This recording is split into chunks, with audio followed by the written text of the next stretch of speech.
Welcome to the Tuesday, September 15th meeting of the Board of Selectmen. All rise for the Pledge of Allegiance, please.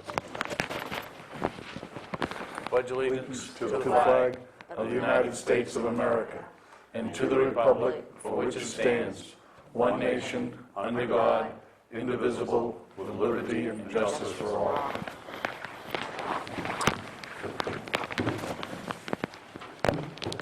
Again, welcome to everybody that's here and those that are tuned in. Couple of announcements. This Saturday, the Waterboro Historical Society is running a chili chowder apple dessert contest, cook-off. It'll be at the Central Fire Station, which is on John Smith Road here in the center of town.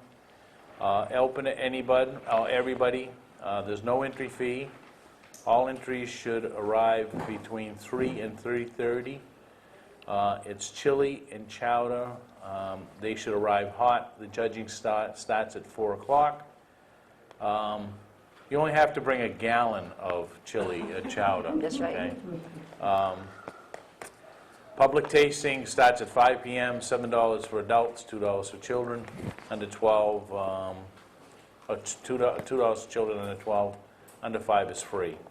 The winner will be announced at 6 p.m., and it will be all three categories. So if you're a chili, chowder, or apple dessert chef or cook and want to be judged in a contest, this is your opportunity. So, and again, benefits the Waterboro Historical Society. Saturday, the 19th, 5 p.m. at the Central Station. Also, we've been asked to announce that the Waterboro Association of Business annual membership meeting and dinner will be held Tuesday, October 6th. It'll be at 199 Secocas. 5:30 social hour, 6 o'clock meeting followed by dinner. Cost is $25 per person. There's various items on the menu. They need RSVP by Friday, October 2nd. You can call Carrie at 207-206-5639, or you can reach the by email, president@waterboro-chamber.org, or I'm sure if you go on to www.waterboro-chamber.org, you will have all the information. Any other announcements? Just want to remind everybody to continue to recycle. We would, those of you that can recycle today, we appreciate it. Anybody that is interested, there are a number of things on the web that you can look at to see what is material that is recyclable, and we do have single sort recycling at the transfer station. We have no appointments. Hearing a delegation. Jack. I thought I'd start your meeting off with good news. The Friends have a board of directors. We've got 12 to 15 people that are committed to working with us in one way or another.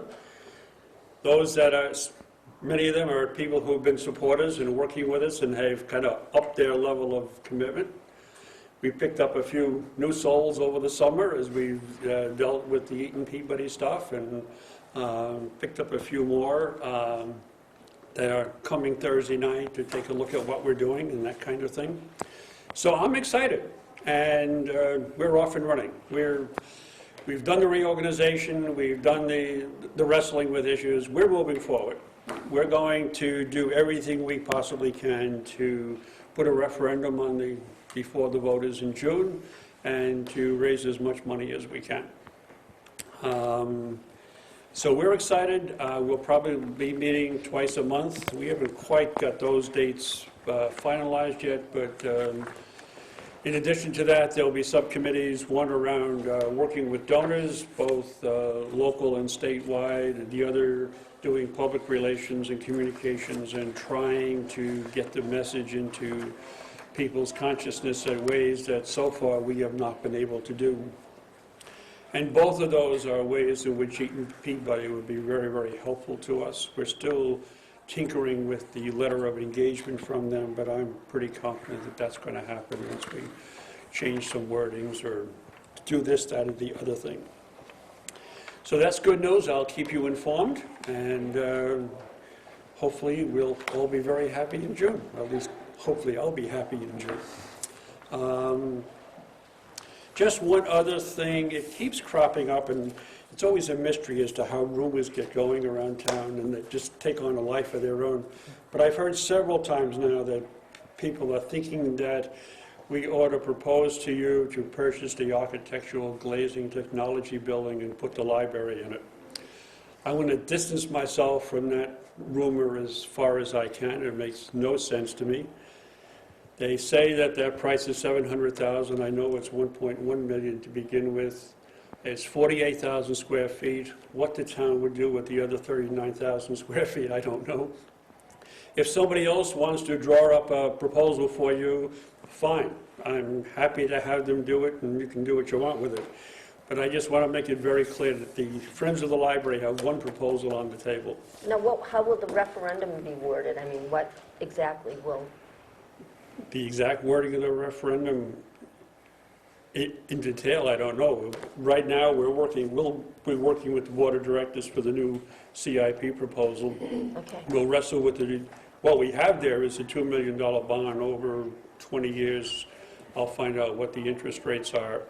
I talked to the project estimator this morning, and he tells me that, A, it's anybody's guess as to what construction costs are going to be a year from now. He's saying to people flat to 3%.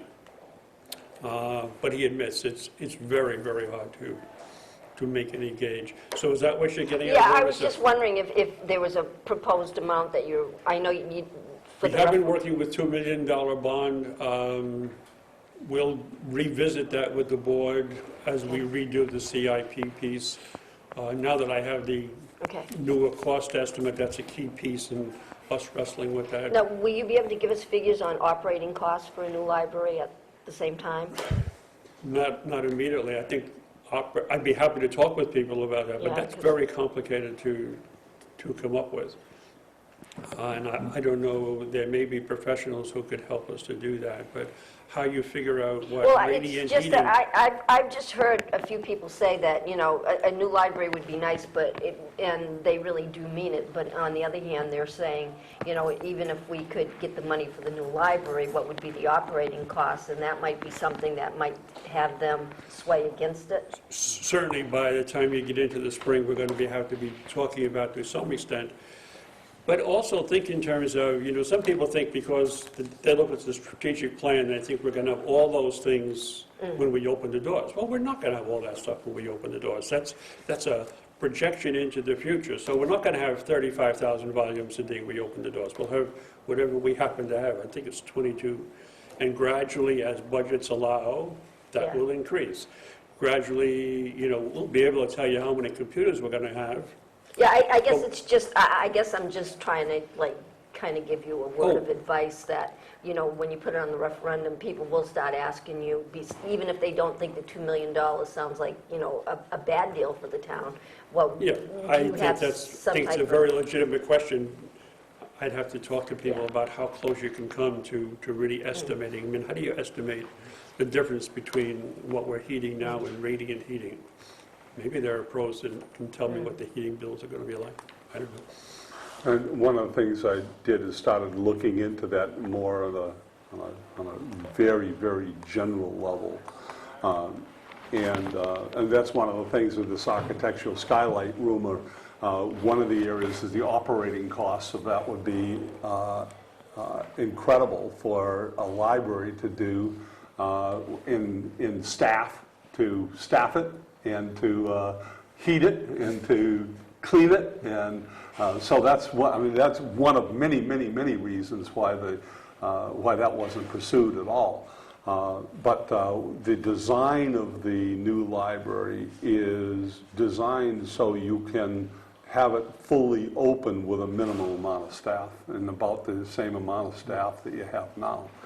But I hear your question. I mean, I've heard it before, and I think as we get closer, we'll say what we can say. I don't know if anyone's going to be able to give them a detailed budget for what it's going to look like in 2 or 3 years down the line. So we'll see what we can do with it. Just one other comment I would have is, you're talking $2 million, but I think people need not think that that's the lock-in amount. If the fundraising efforts with Eaton Peabody go above expectations, Right. we may be able to fund the entire project with donated funds or bring that 2 million down That's right. drastically. So, Yeah. There's lots of unknowns between now and even when you're wrestling with us, probably sometime in the springtime, as to what the actual referendum stuff looks like. And a lot will depend on how successful the fundraising is. And, you know, people tell me they're optimistic that we can do it. I'll go and work at it, and when I talk to you in January or February, we'll all know whether that's been a bust or, yeah, there's money, and that will determine a lot of things. Without the money, you know, that's another whole story. But all I'm saying right now is we're off and running, and we're going to do as much of it as we can. And I resigned from LIHEAP, and this will be pretty much most of my day. So, Okay. all right. All right, Jack, thank you. Anyone else? Willis?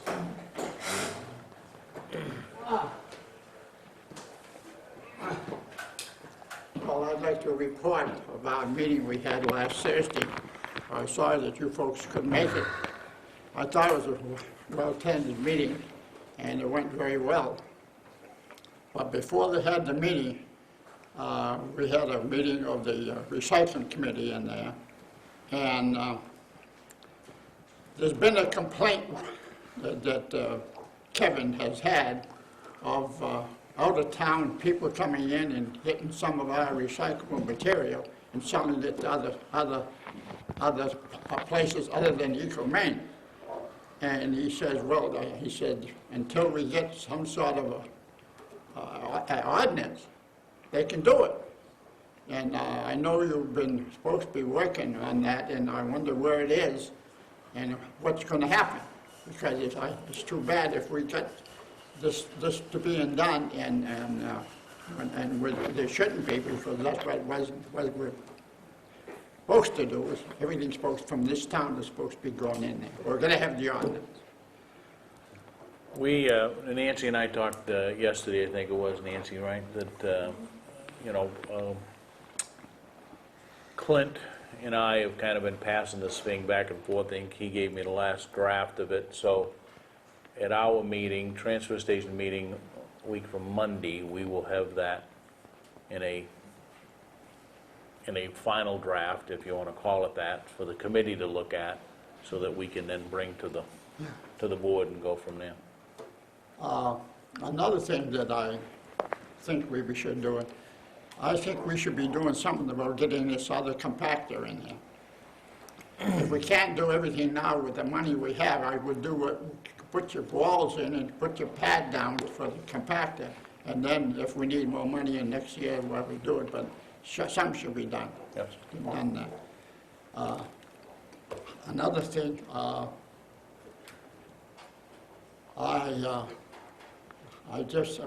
thought we had a real good meeting, and they talked about having periodic meetings like we had, because there was a lot of information given out on how it's being handled in other towns. And I think before we go too far, we've got 9 months, about 9 months, to come up with something that I think the town will go for. And one thing I worry about is the fact that we talk about these stickers. There's only about two municipalities in the whole state of Maine. And you put that aside from the people that are doing paper bag, and it's way out of line. Yep. And I think there's something, before we come up with something, we better go ahead and look at everything. And if we do it right, it'll pass.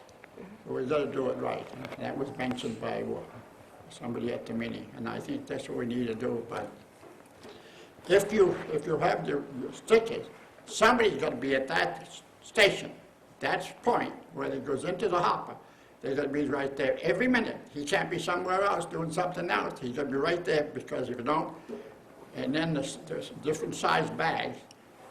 I think you're going to get in a mess, because everybody's going to have a different size bag.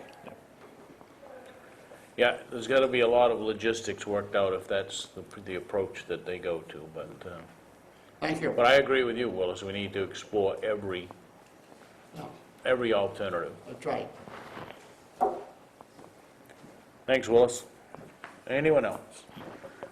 I just want to say that I'm going to be making a proposal before that committee on a system. So I wrote it up, and I'm going to follow through with it, because I think it has some merits. But and it has to do with a pay-for-bag system that people who recycle will not have to buy the bags. So it's, in a sense, rather than everybody buys bags, if you recycle, you get your bags free. So I'm going to make a presentation to the committee Monday after next on that. Hopefully, it gets some. It may stimulate some further ideas. All right, let's move on to reports. Nancy? Last week, we received a dividend check from Maine Municipal Association in the amount of $7,832, and this is for our workers' comp and our unemployment compensation fund.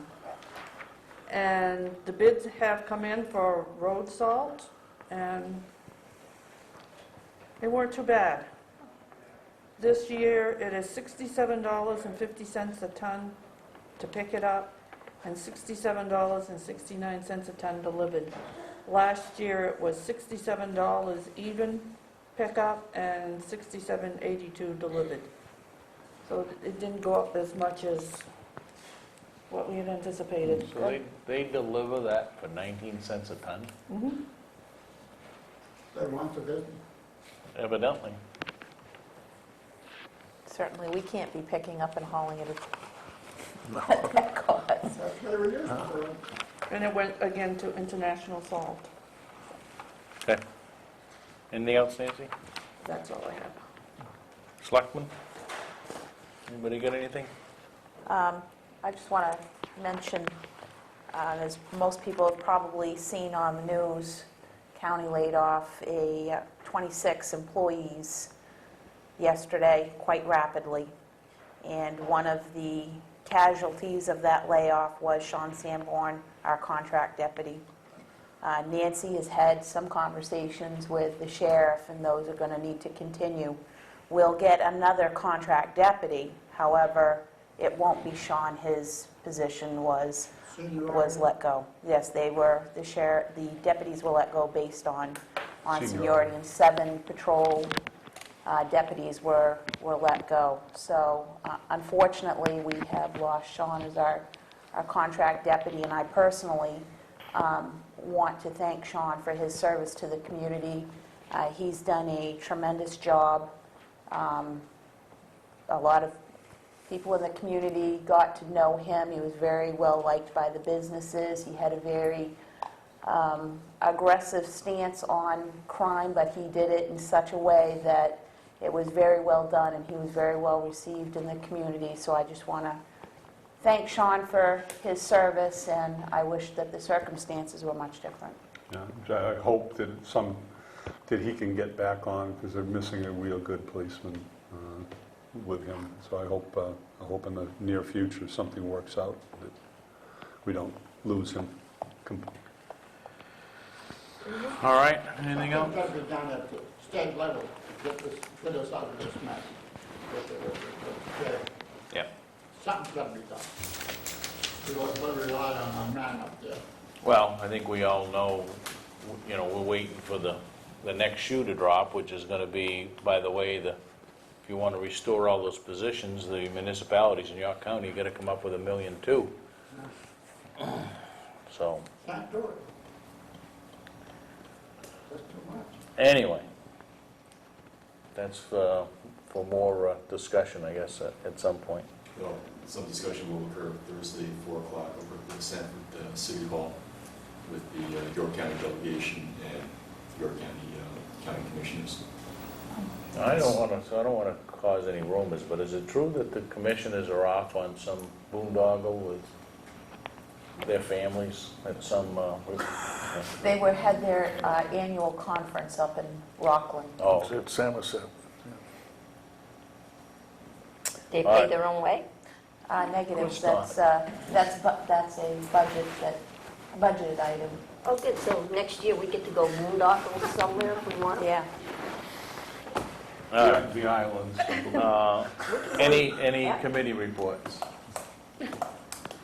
Joe, you're here tonight, Joe Wagner is our representative. Anything that you'd like to report on, say, or? Just pursuing a couple of things with DEP and the Department of Conservation, possibly coming up with some funds for a particular purpose here, and talking to Frank Sherman about what's coming down the road in terms of school funding.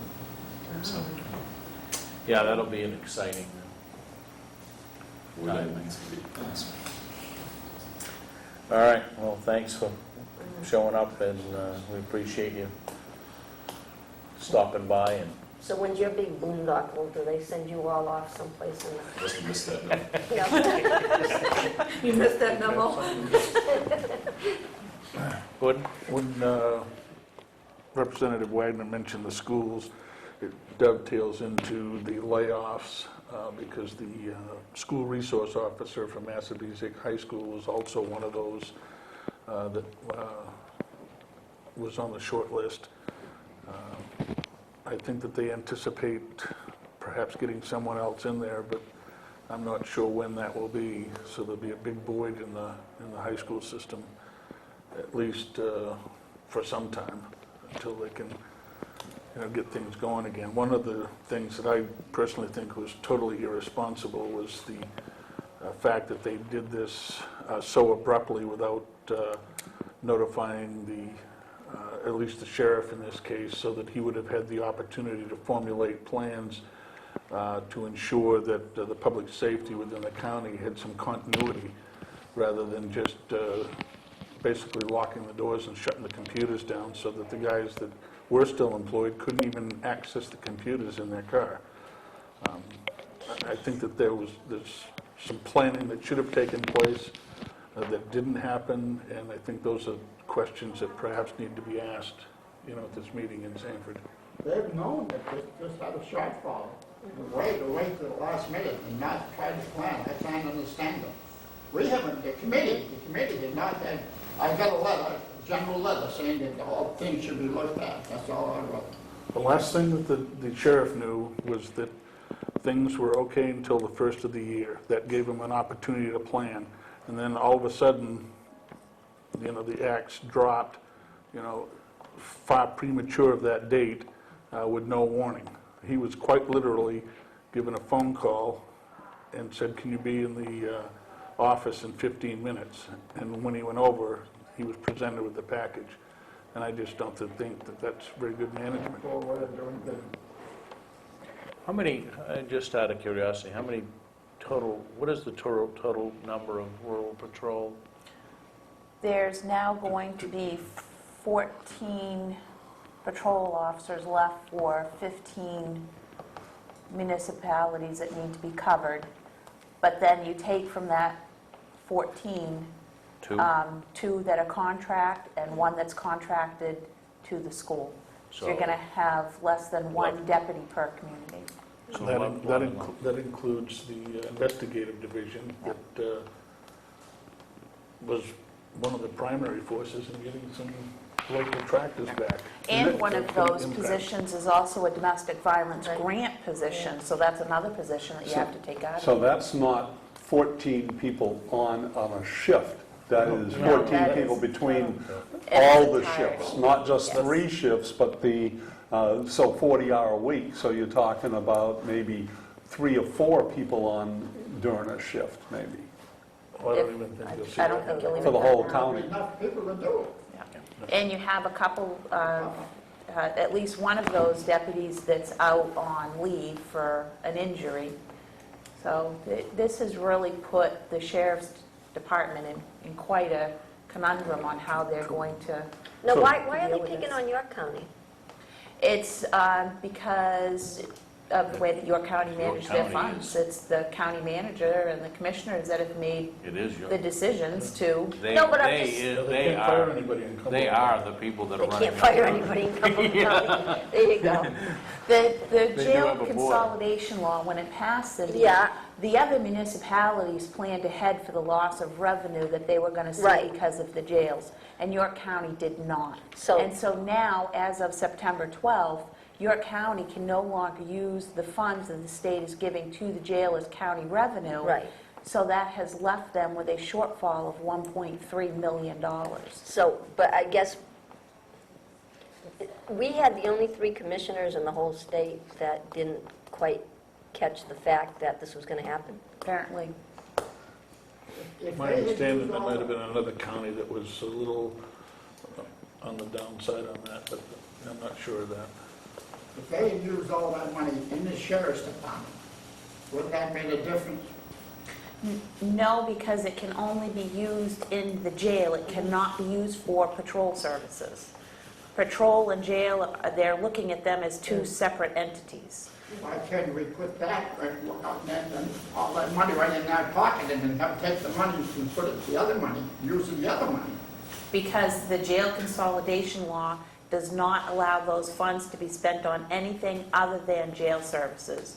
And rural patrol is not part of jail See, services. the state's going to tell this, and I understand how it works, I just can't believe we have the 3 county commissioners that didn't pick up on it. Well, The state's basically going to tell you, you have so many millions of dollars to run the jail. Right. This is it, use it. This is for meals, this is for boarding, this is for everything. You're not getting a penny more, you're not getting a penny less, this is it.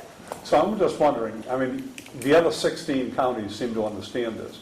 My question would be with the commissioners, did they understand this and thought that if they eyeballed the state, that the state would back down and let them continue to move the money around, and the state didn't? And- They got a legal opinion from their attorney that said that they could use the funds. Yeah, but the state didn't The state didn't see it that didn't way. hear that I attorney. knew there had to be an attorney involved in here The somewhere. better turn part of the. Some of them. All right, And maybe one of the things, we wrote the letter to the county officials asking for more information. We did get a reply that said that they would be willing to come to one of our meetings, so maybe we need to follow up with that. Dan Cabral is the one that represents Waterboro, and maybe it's time that we invited Dan to come down to one of our meetings in the next couple well, of they used to come a lot with, I think, when Joe Curran was on and a couple of others, that they would show up at selectmen's meetings, maybe not every month, but certainly 2, 3 times or 4 times throughout the course of the year. Yeah, and they really should, I mean, I don't want to pick on people, but if we have the only 3 commissioners that kind of, I mean, 5, I'm sorry, the only 5 commissioners that miss the message in the whole state of Maine, I'd be nice to hear why. Yeah, I think the question was, I don't think they missed the message. I think they thought that they could get around it. Yeah, but it, And they were told during the budget process by the sheriff that those were funds that they could not use, and they chose not to follow that advice. smart thinking. All right, we're not going to solve the county's I problems here understand. tonight, But we may be paying their bill, but we are paying the. And it will impact us. and it will. All right, let's Already move on. has. Yeah, it already has, is right. Let's move on to new business. Let's talk about the server. And then we have a little issue with the town server, and that's not someone that serves the town, that's the computer network. right? Grab the microphone so everybody can hear this. Test, 1, 2. Okay. Oh, no, you're going to be on camera, too. I will. Fine. You want to see me on camera? Here we go. This is probably a first. Okay. The Monday night last week, the server was moved from the hallway to the IT room as part of the security update. It was off for 5 or 6 hours, and when it was booted back up, the motherboard appeared to be going. In my opinion, that's what it looks like. Is the motherboard maybe on the way out? It would not fully boot, kept shutting back down. This kind of is typical when something runs 24/7, 365 days a year, that when it cools down is when you see some of the problems manifest. So I believe that's an indicator of a larger problem that needs to get fixed. About 2 o'clock in the morning, after playing with this thing for quite a while, I started thinking about what it would be like to open up town hall with no computers. And that was a real eye-opener. We have our information backed up, but it doesn't really do a lot of good when you don't have all your programs and everything else running on another server that can take over in a heartbeat. I priced out a new server. What I'd like to do is have 2 servers running identically. So if one fails, the other one picks up right away, and then we can worry about repairing the other one.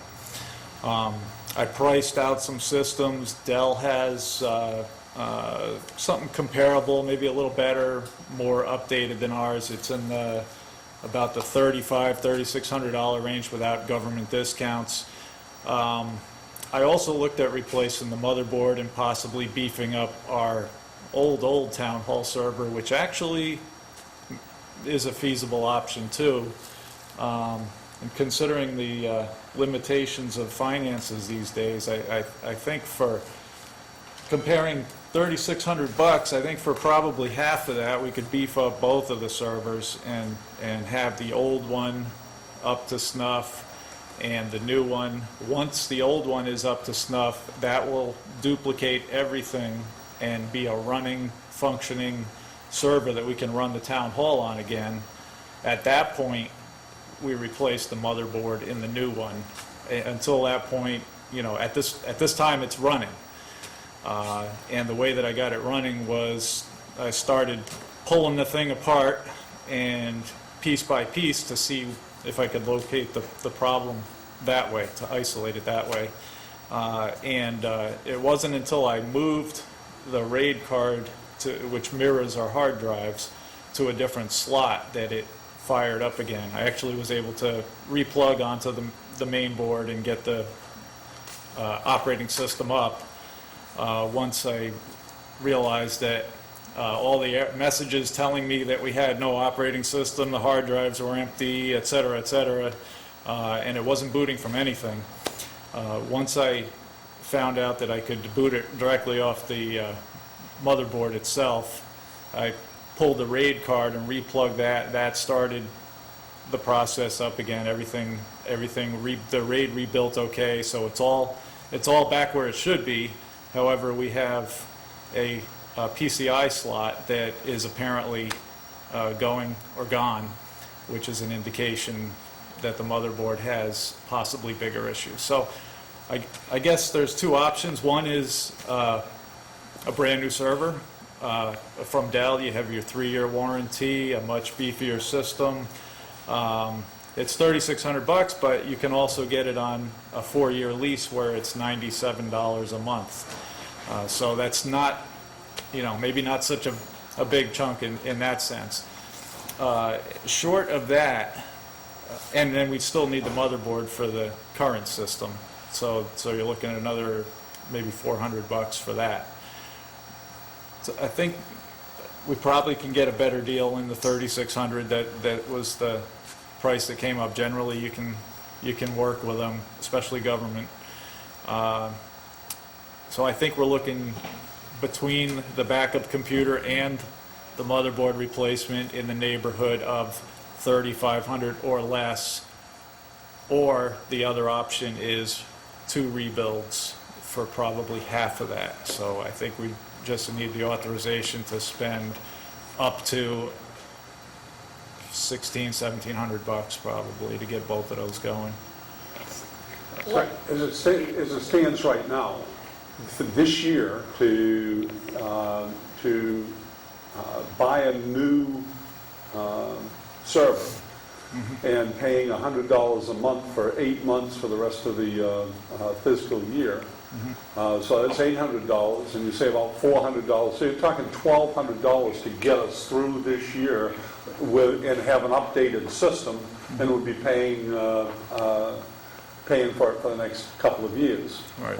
So in a way, that's for not having something budgeted, that may be the long range, a pretty good way to do it, and the cheapest way to do it, something that's got to be done this year. What are the pros and cons of doing 2 rebuilds compared to buying the new system? Well, the pros, I think, up front are, you know, that old server is not our server anymore for some reason, which is it's an old box, it's got an old motherboard, it's got old CPUs. I mean, the whole thing is old. So we're dealing with something that probably could be, should be totally rebuilt. Is it cheaper? Yeah, it's cheaper to rebuild if you have the cash up front. That one there, you probably could put about 50% of the cost of a new server into it, into an old box. But, you know, really, that's all it is. A computer's just a box anyway. It's really the guts that are the, you know, what keeps it running. So what's your recommendation? pros, also, I mean, it's my recommendation, I think, is if it's a matter of the financial outlay, I think $100 a month is a better way to go than, you know, forking over a couple of grand right away. And still have an old equipment.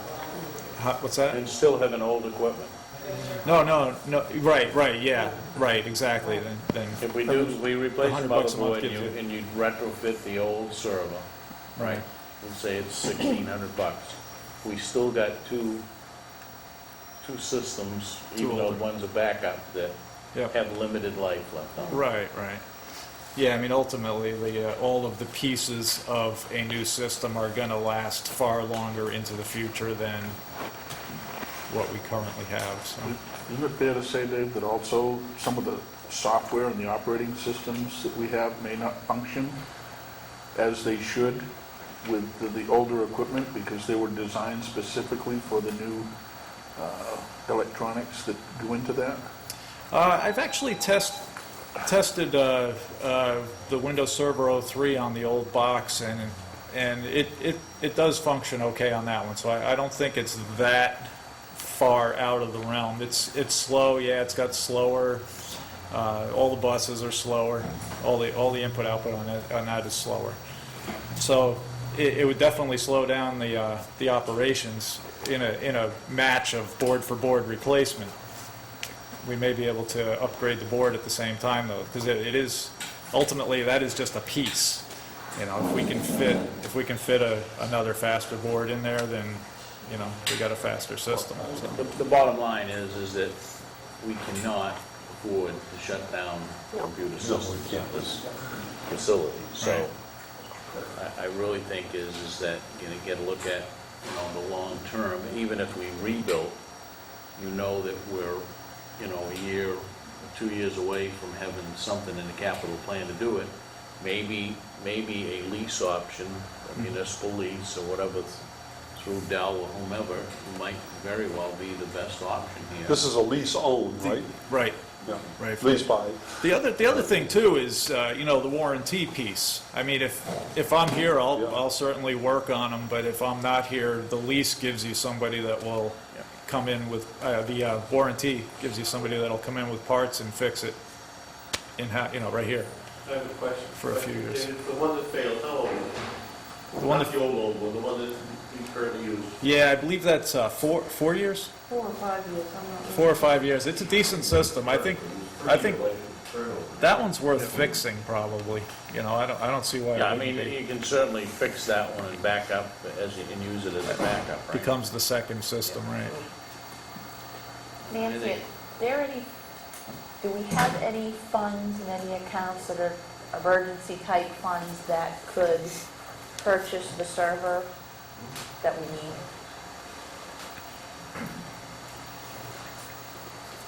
We need to make a contingency plan. Food payments would have to be taken out of budget, which means something else would have to get cut. Yeah, what I mean, ultimately, Yeah. there's Either that, yeah. an Achilles heel here that needs to be fixed, right? That's So, right. you know, we need to move forward on that, and then we need to work what it is that we're gonna, you know, not do that we had planned to do Plan to do. because that we had this emergency. Yeah, I hate to do this, but this is something that is very necessary. So, you know, one of the things is you say, okay, you fix the motherboard for the $400, you buy lease buy the new computer, you pay for it, start paying for it out of so you overpay a certain account out of that, and then within the spring, we need to watch what we spend so that we can transfer money into that overspent account.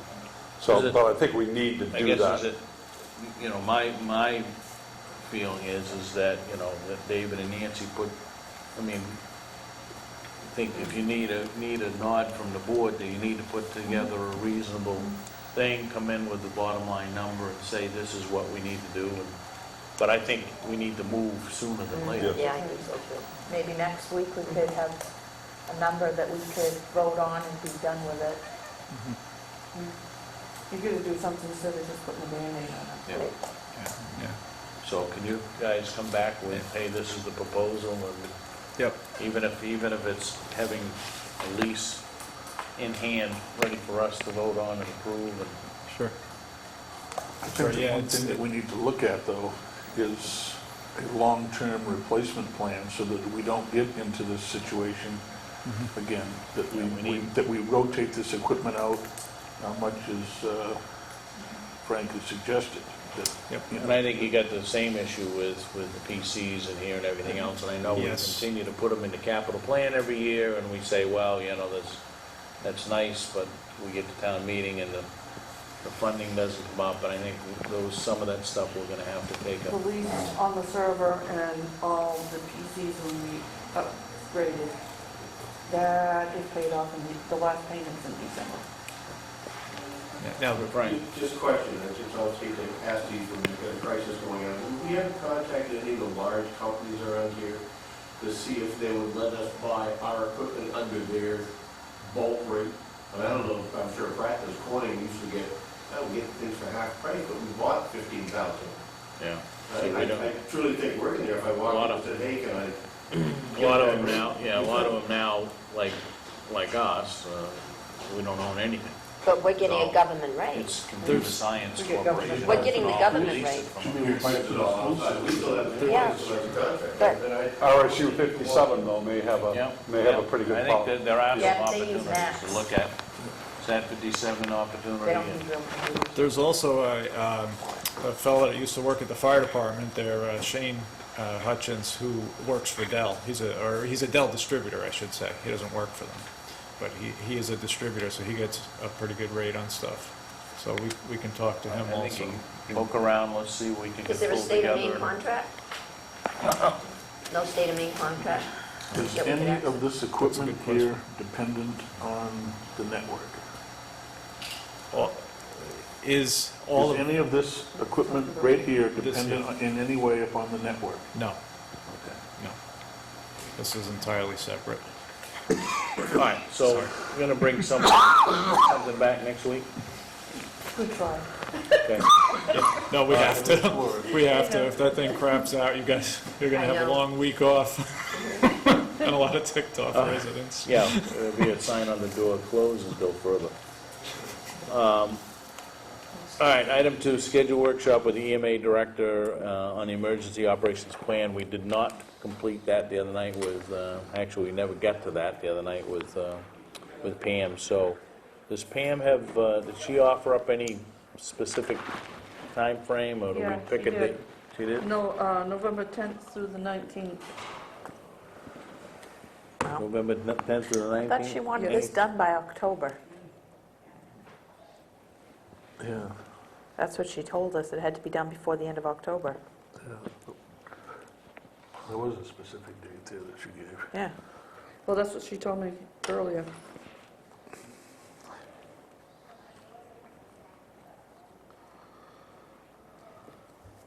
Well, the 10th is a Tuesday night, right? 11. What? The 11th is a holiday, right? So, What month you looking at? of November. Oh, October, November, okay. So, she wants it, she needs what, an hour or 2 hours? Is the 10th, when's council meeting? Council meeting would be next month, right? 13th.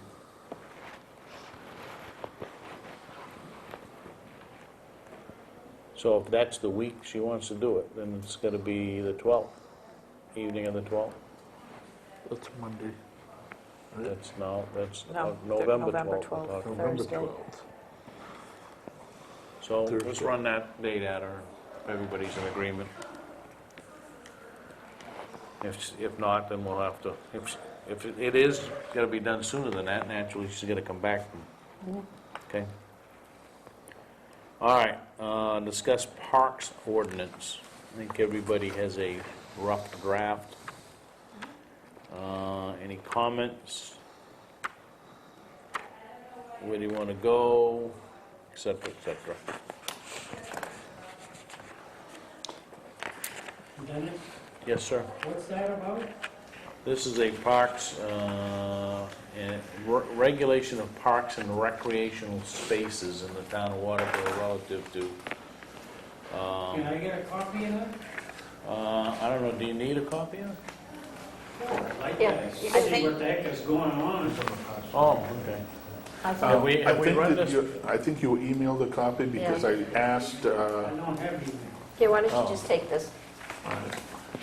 Because I've got mine on. I asked Mike to take care of that, and that's my fault, I apologize. I was not aware that there was a Parks and Rec Committee in, as well as a Parks and Recreation Department. That's my fault, I should have known that, I should have, researched it a little better, and you would have gotten copies of it, but I did ask Mike Angelis today, and he said that he was going to get that out to the people on the Parks and Rec Committee. So we're gonna not act on anything like this tonight anyhow. No, this is just my first revision. I submitted one draft, I got a lot of comments back, I've revised it once, and I've shipped it back to the board again for discussion. There may be some other things that they see in it that they want changed. I don't know right at this point. I don't believe it's in its final form. Yeah, I think the other thing that we need to look at is, and to make sure that we cover, is that, are we addressing all of those parks or recreational spaces that the town owns? One of these is, which is gonna be soon transferred to the land trust. But there are a number of them here that we probably ought to take a look at. Let's see. I wonder if under there, if rather than listing out every parcel, Under 2.01.5? yeah, I'm wondering if instead of listing out every parcel, because every time something Right, there would be a changes, I change. wonder if we could somehow just do a general, this shall apply to all recreational spaces owned by the town of Waterboro. That is addressed in section 1, number 1. Looks like my numbering sequence. Yeah, you got messed up. all designated parks and recreational Yeah, spaces, and the only including but thing I not did down at the limited to. bottom was, I didn't know what all of them were, Yeah, so I made a list of them, and I just put them under a thing, Yeah. so. I mean, I wonder if we would even need that section, because then if you miss something, or Yeah. something changes, it changes the ordinance.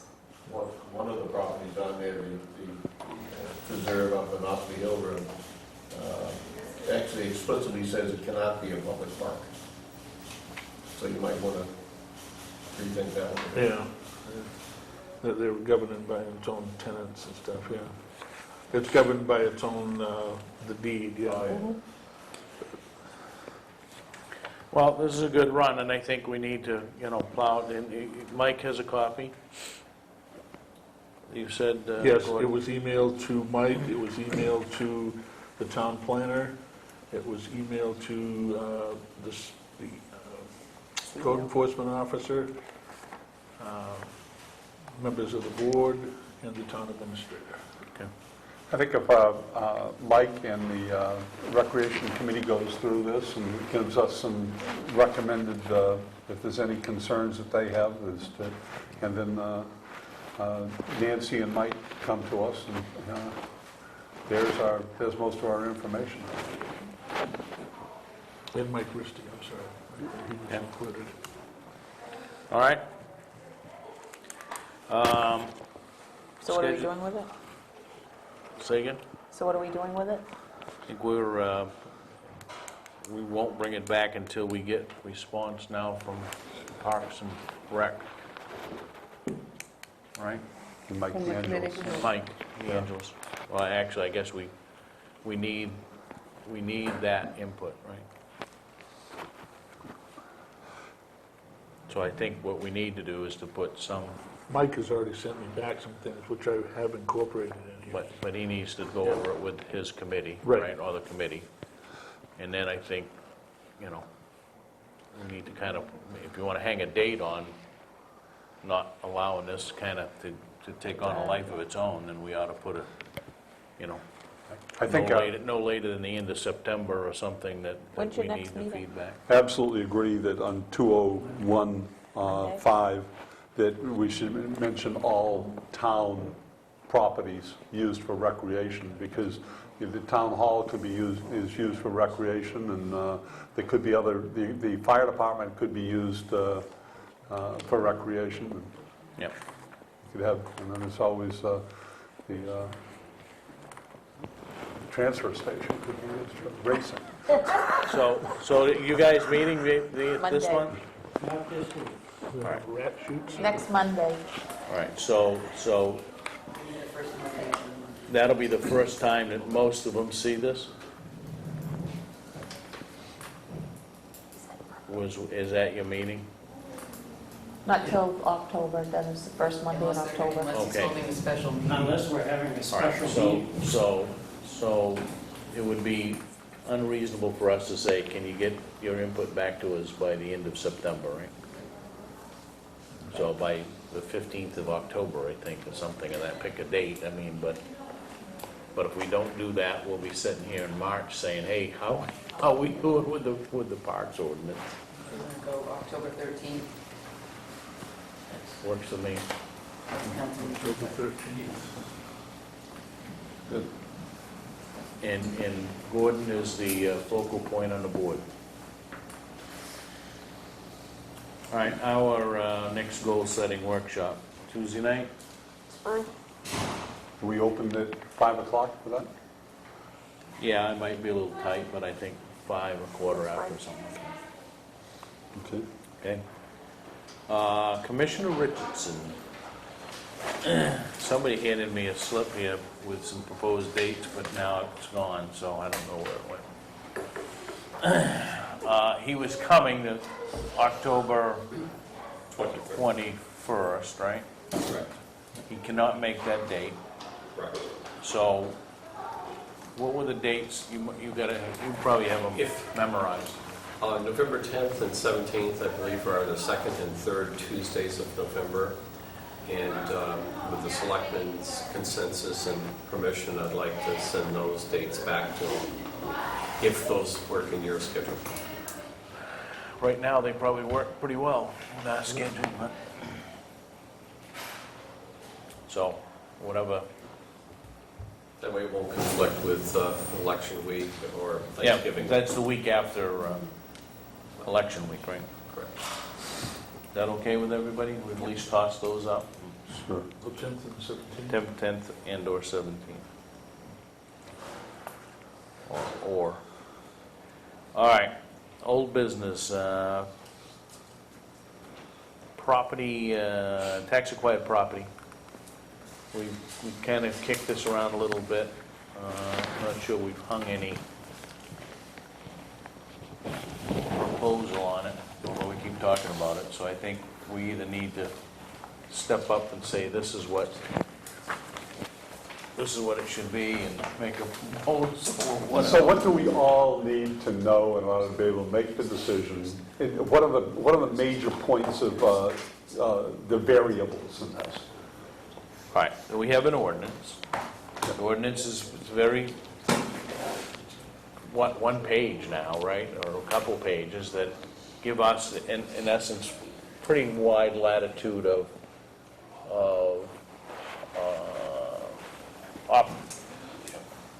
or wide opportunity of different methodologies, I guess, of how we want to disperse property that has been acquired by the town through tax liens, et cetera, et cetera. We all took the package and looked at the properties, right? I think the vast majority of them are still Lake Arrowhead lots. I mean, when you really kind of sort it out, yeah, there's the occasional property here, there, or the other place, right? In the past, we have utilized policies where we solicited, or at least made known to the Lake Arrowhead community and the property owners that we were willing to deed properties to adjacent property owners as non-buildable, dwelling buildable lots to be combined with their existing lots. That was a kind of a policy set at town meeting, right? And we, on a monthly basis, open bids, right? For anybody that bid on those properties. We could go back to something like that. To the bottom line is that there's probably a handful of properties that someone is interested in. We've been approached by one or two. The rest of them are going to lay there dormant. So on the occasion that we have somebody that's interested in buying an adjacent lot, I guess we could approach it just by saying, how do we want to handle that? Pure and simple. Make us an offer, right? And we'll, So here's a couple things. If we have some lots that we feel there's going to be some competitive bidding on, we hold an auction. Those that don't, we put them up, and we take something comes in 1 week, we put it on the agenda for the next week, and we make a decision as to whether we accept it or not. And we just deal it with it as it comes in, unless we have some properties that we say, these are highly desirable properties, and we want to put because we know we're going to get more than one or two people interested in them. Otherwise, deal with it as it comes. Why don't we get a breakdown of properties that we want to keep, properties that we want to immediately dispose of, and properties that we want to put in the auction category, or in properties that are adjoining other properties, so that we can look at the overview. Because there may be some of these, like Love Island, that we may want to give to the conservation, the land trust, or it may go to the Parks and Rec. There may be a bona fide municipal use for the residents of the community. there is a clause in the ordinance that says that, and this is with newly acquired. So on an annual basis, the treasurer is responsible to give us a list of those properties that qualify now as tax-acquired properties, right? Matured tax liens. We, as a board, make a decision, do we take those to an auction? Do we want to deal with them elsewhere? Do we want to keep them, right? So Shouldn't we have a breakdown? that does that on an annual basis. And this year, it was 1 or 2 lots, mostly the lots that we tried to auction last year, 2008, that didn't sell, right? Most of the lots Most of the properties that are now in this catch of properties, right, in Lake Arrowhead anyway, have gone to auction several times, I'm gonna say, over the years. No one has been interested, right? So they were, as a result of years ago when the swap pool was created, and we ended up with non-buildable lots because there was a swap out of a buildable lot to a non-buildable lot. So we can index everything. I think we have graphically depicted on the tax maps. We know what they are. If you want to look at, hey, and we want to do some work to say, these are the ones we should keep, these are the ones that we, should deal with, that's fine. But once we do that, how do we want to deal with it? I think, if you have Patty and Jerry or someone, some people that basically know the properties, they can categorize them for us. Well, we did get the map with the categorizations from Pam. Right. And just keep in Are they mind. categorized? Yeah, Just keep in mind that But they probably just showed where they were. 90-some% of these, we're only going to be selling the town's interest, Right, tax exactly. title. Which Yeah. will be the quitclaim deed. So I guess my put is we now have somebody that's interested in buying an adjacent property, all right?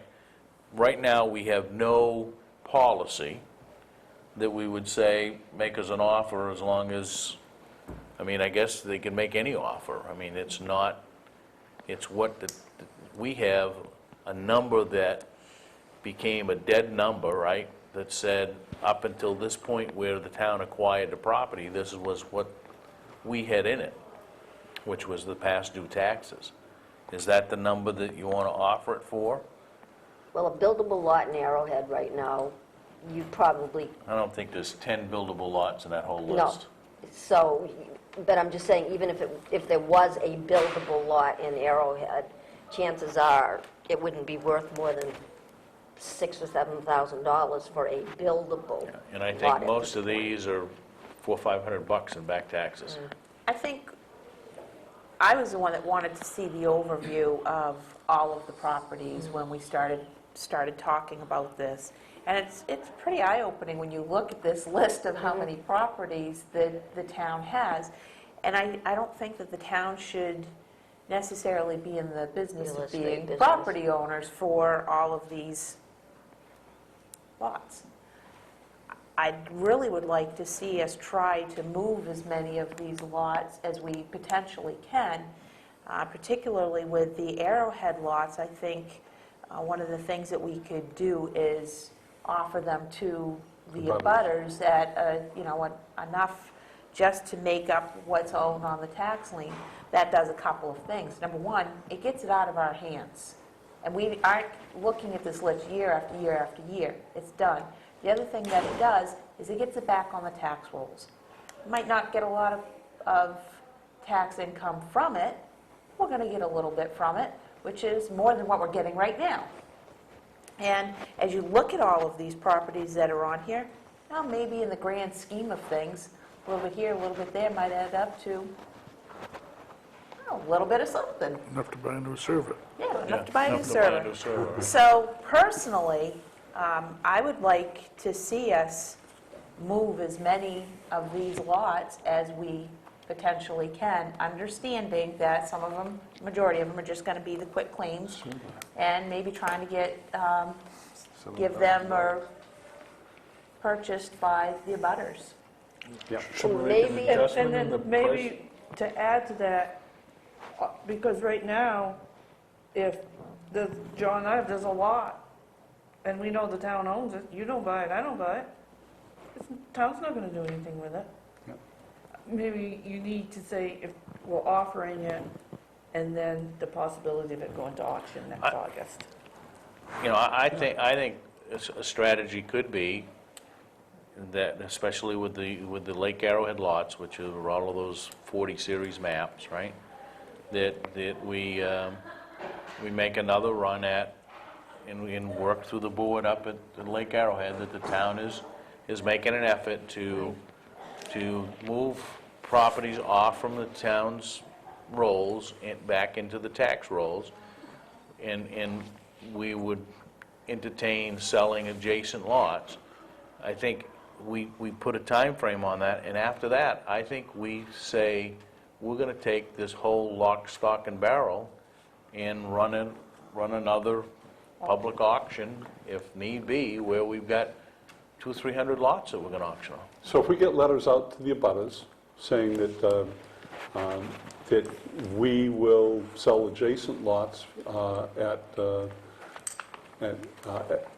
reasonable cost to the highest bidder or to a person, if it's a sole bidder, if it covers our expenses, basically our expenses, we may sell a lot at Right, that. and it would be deemed a non-buildable. We'd go back and take the same language, everything, the same letters and everything that we had back when we did this years ago, as allowed by town meeting. And do that with all the unbuildable lots, and see what we can get, rid of, and then start looking at the buildable lots and think about auctions.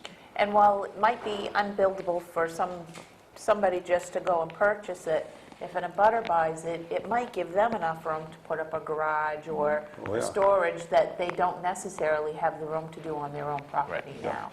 So it could be beneficial for the town and for the abutter. If it's unbuildable, then there's not another fee For a- attached. For a dwelling. Yeah, there's not another fee attached by the Arrowhead Association for another lot. Don't know, I think that was resolved a number of years ago, but I think you're right. If you are a multiple lot owner, you pay one fee, but, Oh, okay. because ultimately it becomes a contiguous lot. Yeah, Right. it does. Now, how about, would it be prudent on our part to say that, okay, the back taxes on this are $500, but we'll entertain a price of $250 because it is we're only imparting our interest in it, and there may be the possibility that you might have to spend a couple extra bucks to get clear title? Well, I think the ordinance talks to selling it with what we have in it, Well, okay. right? All right. And I think if you can't get that, then I do believe that the ordinance, Natalie put some sort of a clause in there, I thought, that said we could give, I mean, Special vote. yeah, we could vote to say, yeah, we'll take $100. I mean, but, I think initially, it has to go for what is owed in back taxes, right? Didn't the last time those letters were sent out, they went out as sealed bids and it was gonna go to the highest bidder? Right. That's how we did it, we opened bids every Tuesday night, and, sometimes we get one, sometimes we get none, sometimes we get four, and then we get 395. All in one fell swoop for $900,000. But, And you went to the drive-up window. so, anyway, and a lot of those we got back after selling them.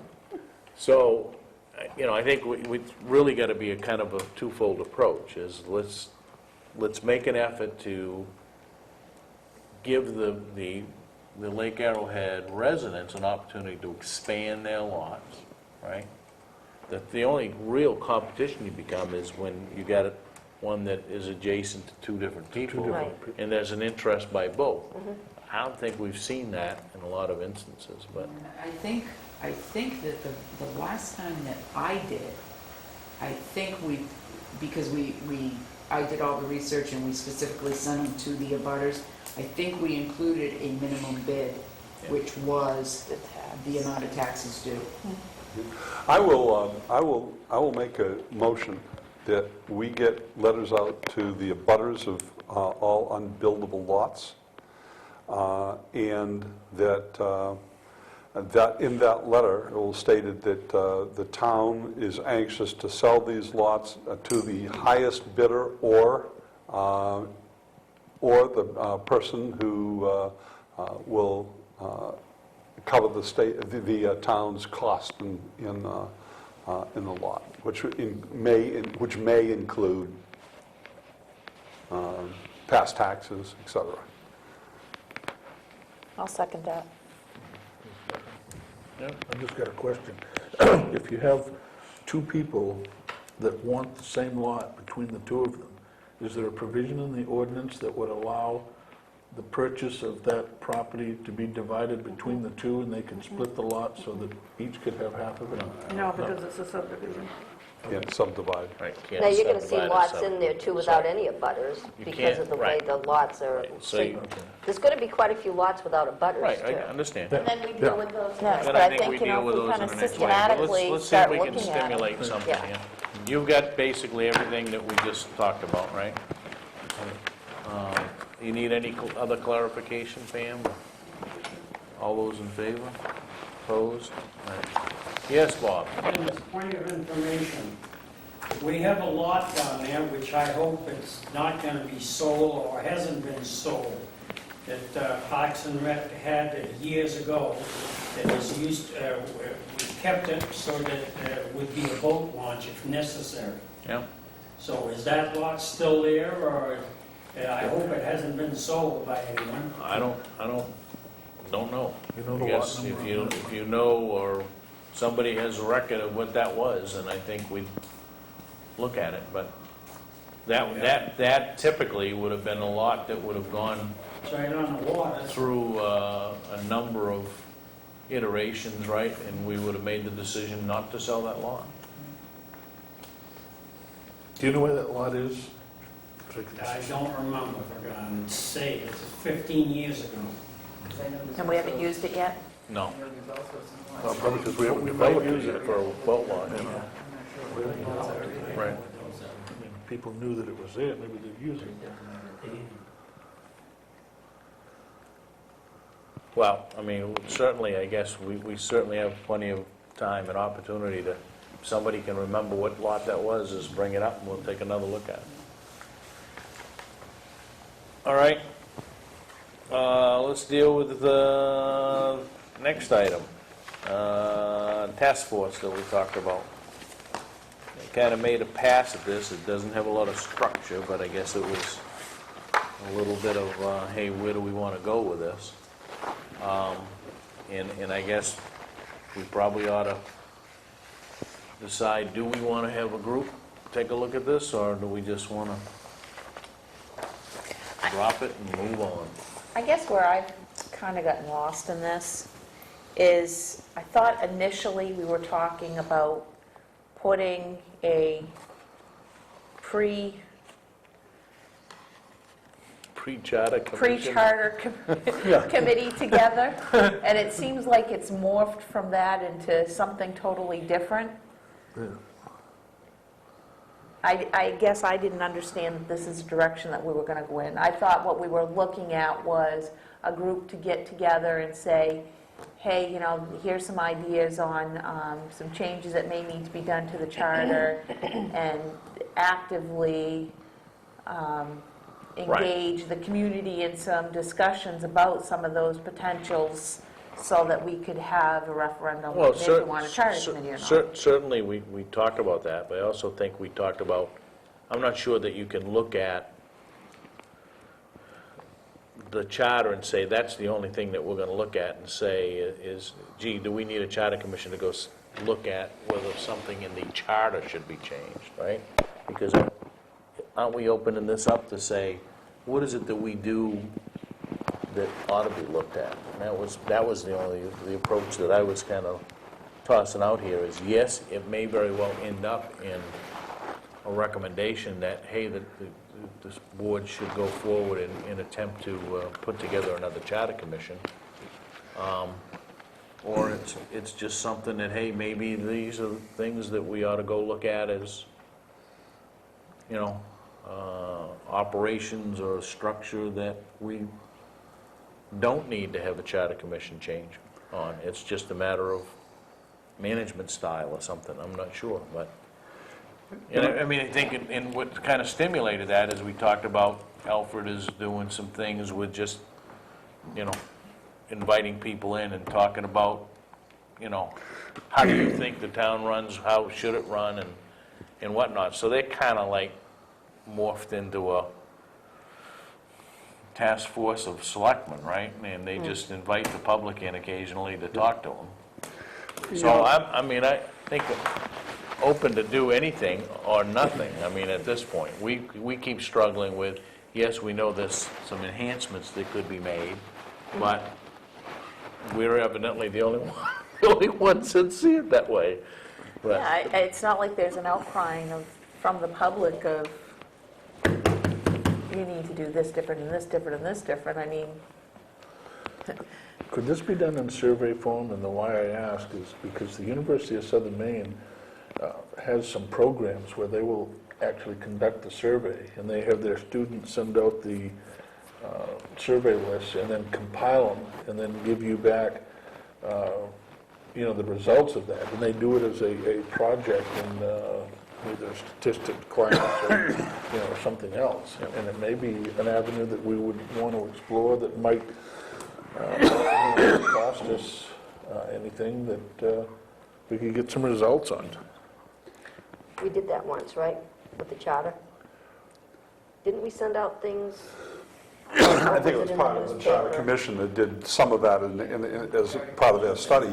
I mean, one of the things I was just thinking here, if we're looking to say we would like to have a Charter Commission to examine certain things that we've, over the years now, been interested in pursuing, that if you got a group of people, didn't call it a Charter Commission because they weren't elected, but appoint some people that very well might find themselves interested in pursuing it further, and they might meet a half a dozen times and do a few and come up with some ideas and say, okay, now this spring, are you willing to run for a Charter Commission?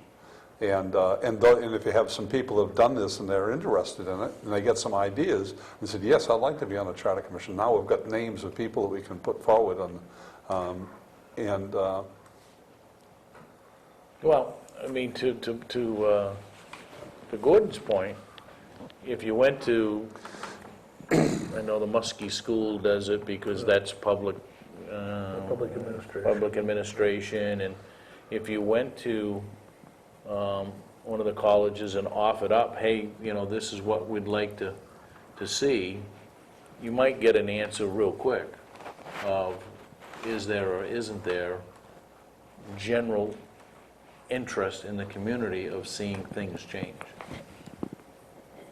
Because I think that if you structured a survey, you could get a result that would tell you this is what we think town government is, right? Or how it's operating versus what we think could operate, right? Depending on how you word things. These things are, this takes me back years and years, but I mean, at one time I was supervising candidates that were developing studies like this.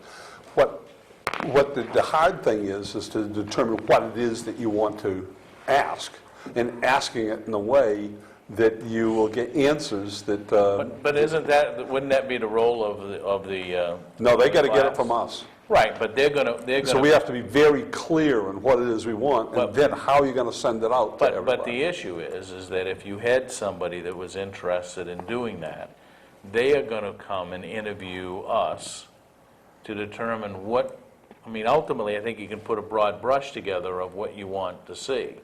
But I think to get to the specifics, that team or that class or whatever that is, they would come to the board, and out of that, they would get some very specific wants from the board. But right? what we need to go into it with some ideas of, one, you send out a paper, and it goes out in everybody's mailbox, and it has a returned envelope, et cetera, and this is the cost to sending them out to every household with a returned envelope, and what is going to be the return on that? The return may be somewhere between 10 and 20%. 20% pretty big, 10% maybe is more like it. Or do you say, all right, we have a little bit more in-depth questioning with some follow-up questions on this, and you go up and get the telephone directory and do a random sampling and call 100 people and get more direct stuff from a true random sampling rather than... So you need to answer those questions before you get the people down here to come up with a questionnaire and how they're going to do it. Well, like I said, You can make 500 phone calls to get 100 people, because not everybody's home, and then Right. with all the telemarketers now, I mean, they're gonna, Well, I mean, there's pluses and minuses on both. If you may take 400 phone calls to get 100 responses.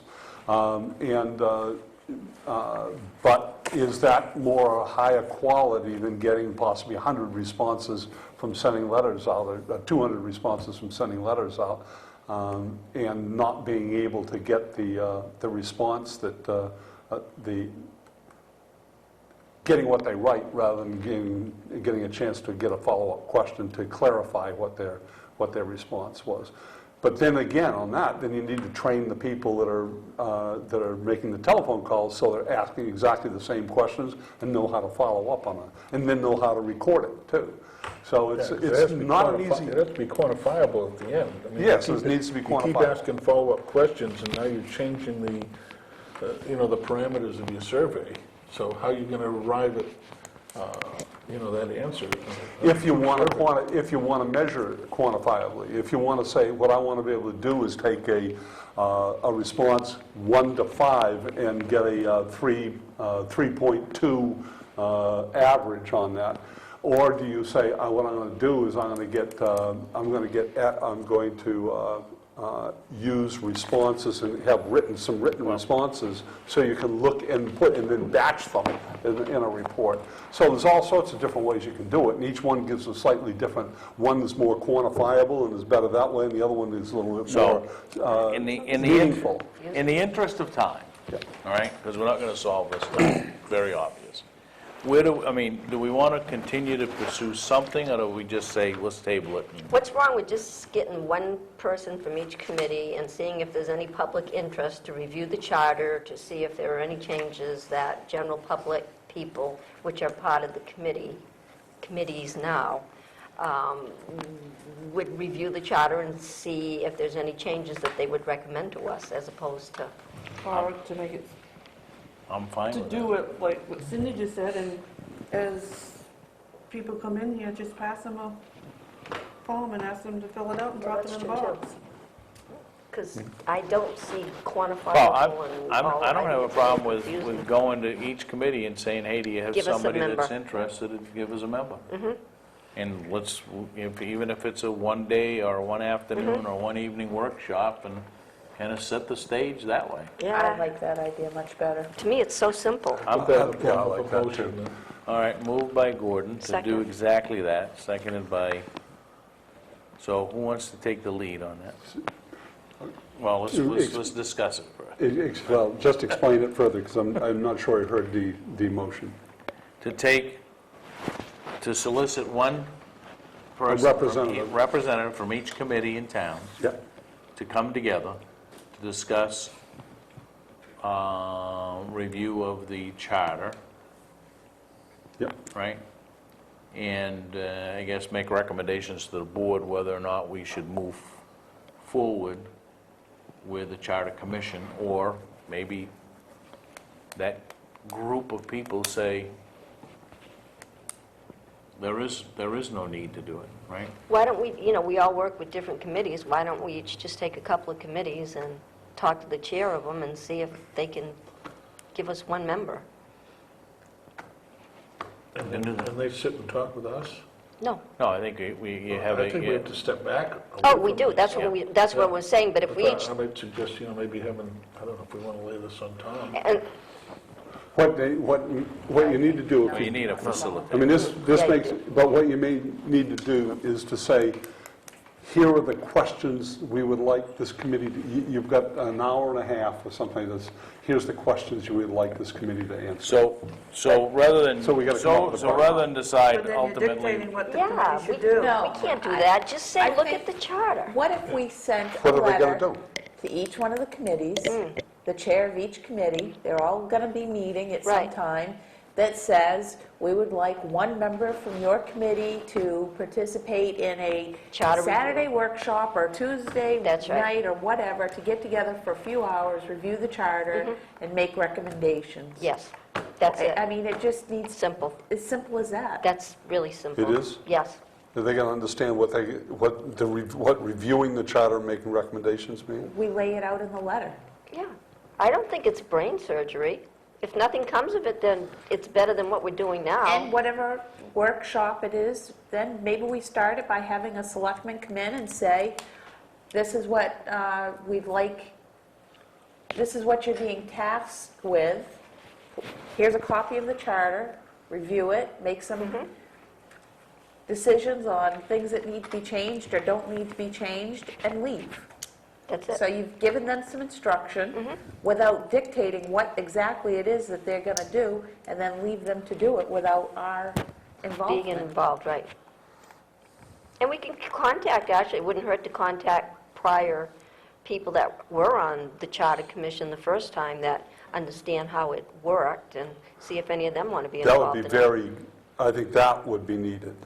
And if you can get a couple people that, because my concern is to sit there and look at this thing and say, what the hell do we do? And this is so big, and with 8 of us sitting around the table here, what do we do with this? Well, And so it's this, not only the stuff on the charter that may need changing, it's maybe stuff that's not on the charter that needs to be on the charter, and stuff on that needs to be out. So that's a big piece for people who don't really know the charter. well, contact the people that were on the other Charter Commission, and contact the committee heads. So the motion would be is to solicit one member from every committee in town, any of the past Charter Commission members that may be interested for a work session, we'll call it, On Reviewing charter the review. charter. to charter review. Yeah. I'll that amend good my one? original motion to include those. And I items. second my motion that, yeah, that's just, Now, if you got Debbie Wentworth Yeah. in here, who was chaired that, she could lead that group very easily. Without her, or someone like her, then I think the group is going to wonder what the heck they're supposed to do. So let's at least initially start with the invitations, right? Yep. So all those in favor of the motion? Opposed? All right. So let's formulate some, that's pretty much what we did with the land trust, too. We brought a bunch of people in for a meeting. The selectmen kind of made a brief proposal. They picked themselves a chair, and we left. That was, okay. Let's discuss the road review committee's letter regarding crosswalk on New Dam Road. I can tell you that I went to the road review committee last week and explained to them what had been requested the night before. And seeing as the agenda was light, they said, hey, let's take a ride up there and take an actual look at it. And I'll tell you, it's quite enlightening yeah. when you're standing where that crosswalk is proposed and you see the cars that are flying down over that knoll. Yeah. And it was also quite interesting to drive down the road from the driver's perspective and come up over that knoll and to be thinking about looking, gee, there could be a crosswalk there, and realize how little time you would have to react if that crosswalk was there. And it just so happens Mike DeAngelis drove by while we were out there and even stopped and gave us his... How fortunate. So the road review committee drafted this letter to the selectmen, and it was definitely the general consensus that with the traffic that was seen in the evening hours, can't imagine what it's like in the morning hours when there's a lot of commuters going back and forth, plus kids running around all over the place. And the buses. And the buses and whatnot. It's crazy. And the safest option there definitely would be for the transportation department to look at I making agree. some other I agree. arrangements to pick the children up on the correct side of the road. Yeah. They should. I can't see why the bus cannot go through into Ossipee Ossipee Landing, Landing. and then turn around and then pick them up on the right side of the road. To me, it's, 2 minutes out of your way. What I'm not sure about is, I don't know that the transportation department has been requested to Yeah. look at this. They haven't? I would There's probably there's suggest another that they wrinkle won't. in this too, because I pick up my grandchildren up there when they get off the bus. They're dropping students off on the Ossipee Landing Right. Road that are walking back towards the Old Portland Road, so they have to cross the street now from the other way Oh, are they in the really? afternoon. It's, yeah, it's I kinda in look the at that. morning and at night. The whole Yeah. thing's stupid. And it's not like the bus stop is at the corner of Ospey Landing and New Dam Road. It's halfway down Ospey Landing Road. Yeah, yeah, Oh. it's down where So- Bernard Street or Bernard Road, the loop is. And they walk all the way back up till they get to New Dam Road, they cross to go into Old Portland Road. Do Yeah, I they? couldn't believe it. So is it the, Well, I I think the road review committee should meet with the transportation department. Yeah, I think so too. And the transportation anything. department may have not dealt with this, and it may be a fairly simple piece, or they may have, and it may be more complex than we think. And part of the reason that they probably, because I used to deal with these things quite a bit too, is that the bus sometimes letting them out on that highway and stopping there is putting the kids in jeopardy by having a bus stand. So they turn down Ospey Landing, possibly let kids off. Or it would be better if the school bus stopped there and let them out and act, in essence, as Because the barrier. yeah, because at Right. Victoria every morning, I mean, if you've been through there, because my grandkids live down there too, I mean, you're sitting there for 10 minutes waiting for the bus to load up a pile of kids. Sounds bad. Yeah, to me. you're up on Victoria, because they're all lined They're up all all the way right, down. yeah. My It's grandchildren great, get off right. on Ospey Landing, right? Yeah, in so there. I mean, they're on the road anyway. It's not like the buses aren't already on New Dam Road. They're constantly in the morning and in the afternoon. Some of the other things that were noted, there were no school bus stop ahead signs. Yeah. As you come across that knoll, there was nothing there. There is a sign there now. So yes, Fred went out the next Did he? day and put up Oh, good. a sign. So that, good job, Fred, for getting that taken Yeah. care of. Another idea that was tossed around was the speed limit through there is 35. Maybe it's time to look at having the town engineer look at it and reducing the speed limit to 25. Yeah. They do In go- some they- of those, yes. some of those areas, they talked about putting up flashing yellow lights. Like you see at the school, the speed limit's reduced during the day, and they have the flashing lights when those school hours, that kind of got bantered about back and forth. Well, if you ever go through New Dam Road, nobody goes 35, right? Go. No. I mean, it's like a highway through there. They're Well, that's why I say going, you have to couple it with some enforcement Yeah, activity. You might want yeah. to start out with an educational Yeah. enforcement period, Yeah. and then you start getting down to brass Yeah. tacks. And as soon as you, I think, start Stopping a having few some high people. visibility in that area, yeah, subsequently the issuance of some summonses, and Yeah. it's going to be probably people that live in that area too, because you have a tendency to become familiar with these surroundings, and you don't really think, you just sort of drive home by road, and you're just, you're right there. So and, and I've been down New Dam probably hundreds of times, you too, if you get kids on there. I've never seen a sheriff stop anybody, and these people, I mean, nobody goes 35 on New That Dam was- Road. And they did talk about also, it was brought up, cutting down that hill. Yeah, And they did look at that, but that would impact several residents that are located there. It would make their driveways almost, yeah. they're going up. Yeah.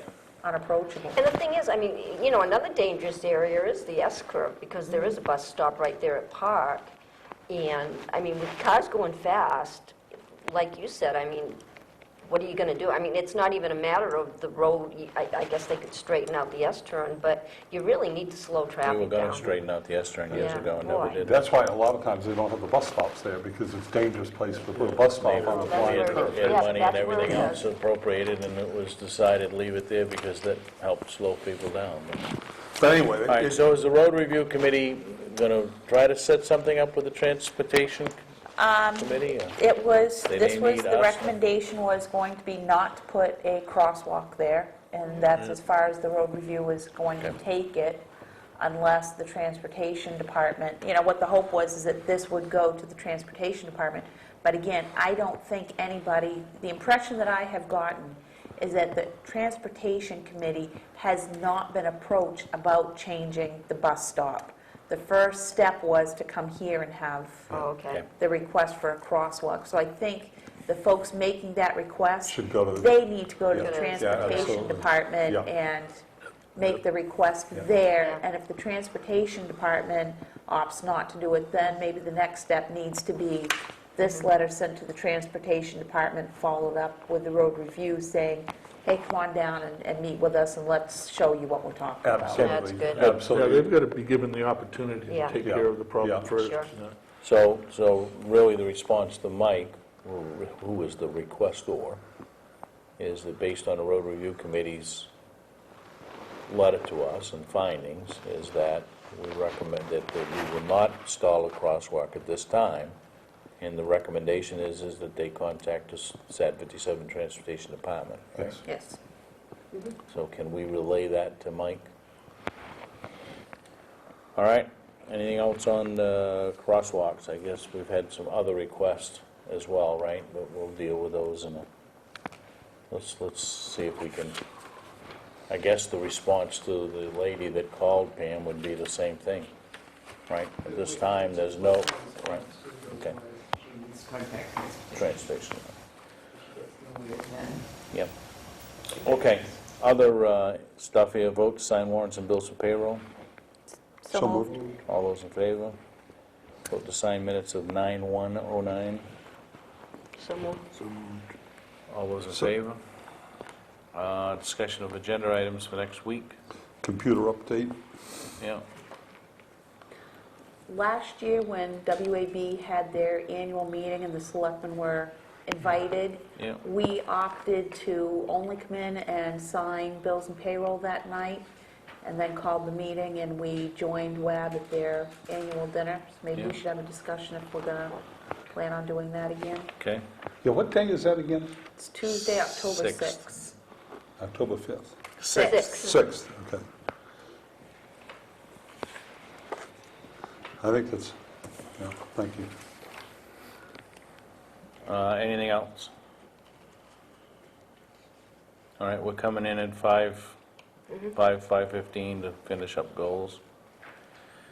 All right, items needing signature, warrants and bills of payroll, and the minutes of the 9/8. You guys want to pass stuff down? I think we voted on the 9/8 minutes, right? Not the 9/1 minutes. All right, we have two executive sessions that we're going to close out with here, so let me read through the reminders, make sure that everything is signed before we dismiss everyone. Wednesday, tomorrow night, 7:30, the WAB meeting in the town hall. At 7 p.m. in the town hall annex is the planning board meeting.